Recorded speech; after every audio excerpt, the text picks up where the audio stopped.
Le musée de la pauvreté existe grâce au tri postal d'Avignon, surtout aux sans-abri qui m'ont confié leur objet, qui m'ont donné leur objet spontanément, et les adhérents du GEM qui ont contribué à écrire les textes.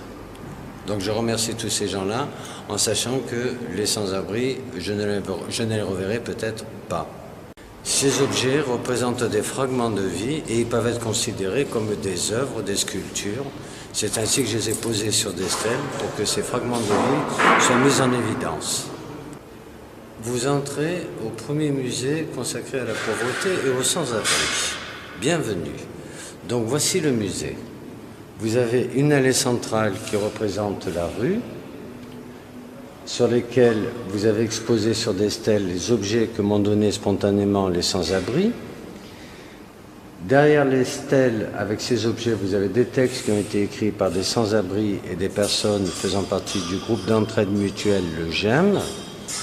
Et contre les portes, vous avez une suite de textes et de poèmes et de textes de loi qui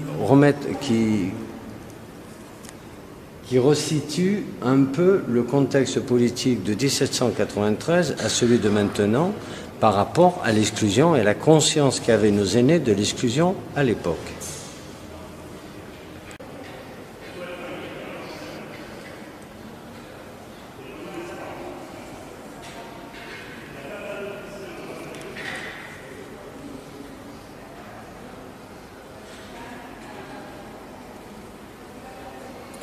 Lunettes noires pour nuit blanche. Il dort le jour rêvant d'amour. Il marche la nuit, nulle ombre le suit. Armé de son sac, il arpente les routes. Sa vie en vrac en prend au doute. Ses pas portent son âme, son dos sa voûte. Son regard sans larmes pour celle qu'il a aimée. Il vit sa vie. Il va sans armes. Son cœur abandonné, comme un bateau sans rame, porté par les marées, au couchant réveillé, jusqu'à l'aube il marchait. Ce sans-abri qui m'a confié ses lunettes m'avait expliqué qu'il n'avait pas besoin de ses lunettes de soleil puisqu'il marchait la nuit, bien qu'il en avait une deuxième paire, et il dormait le jour. Alors il dormait le jour parce qu'il se sentait en sécurité, parce qu'il y avait du monde qui passait autour de lui, personne ne l'embêtait. Et il marchait la nuit, toujours pour se sentir en sécurité, parce qu'il n'y avait personne dehors pour l'embêter et l'ennuyer. Donc il marchait la nuit et il dormait sur le coup de 4 heures, 5 heures du matin, il se couchait, il allait dormir. Et il repartait, il reprenait la route le soir. Il venait de Vénissieux, il avait à peu près une cinquantaine d'années et il allait sur Marseille.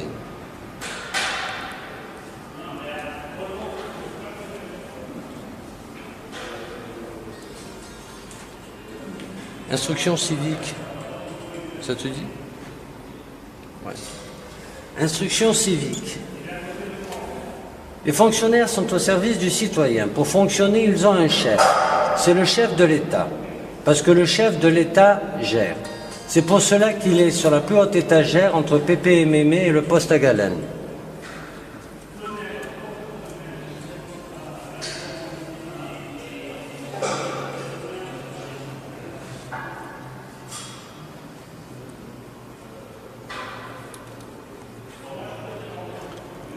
Le ruban, symbole du VIH, accompagné d'un texte qui s'appelle « Trop tard ».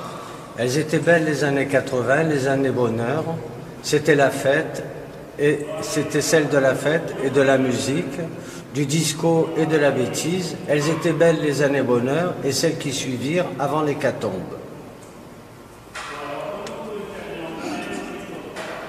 Et qui est-ce qui te l'a donné Qui est-ce qui te l'a confié là?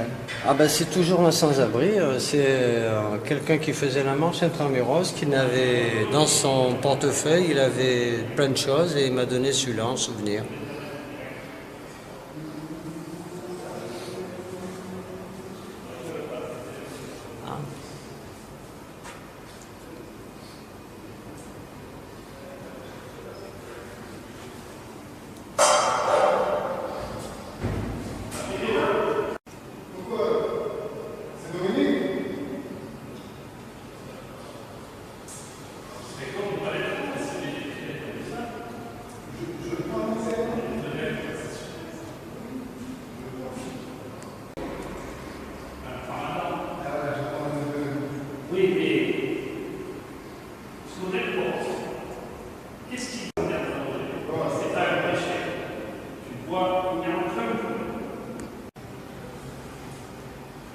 Ce qui me tourmentait le plus à cet âge, 10 ans, ce qui m'empêchait de dormir, c'était les pauvres.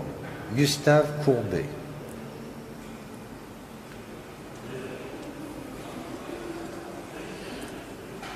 Les secours publics sont une dette sacrée. La société doit la subsistance aux citoyens malheureux, soit en leur procurant un travail, soit en leur assurant les moyens d'exister à ceux qui sont hors d'état de travailler. La Montagnarde, article 21, 24 juin 1793.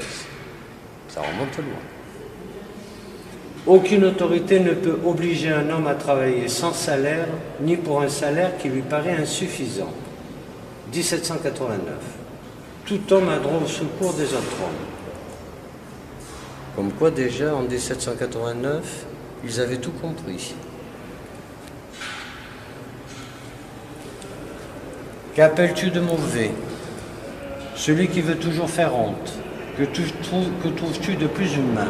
Épanner la honte à quelqu'un. Nietzsche. Je suis une âme. La loi doit protéger la liberté publique et individuelle contre l'oppression de ceux qui gouvernent. La Montagnarde, article 9, 24 juin 1793.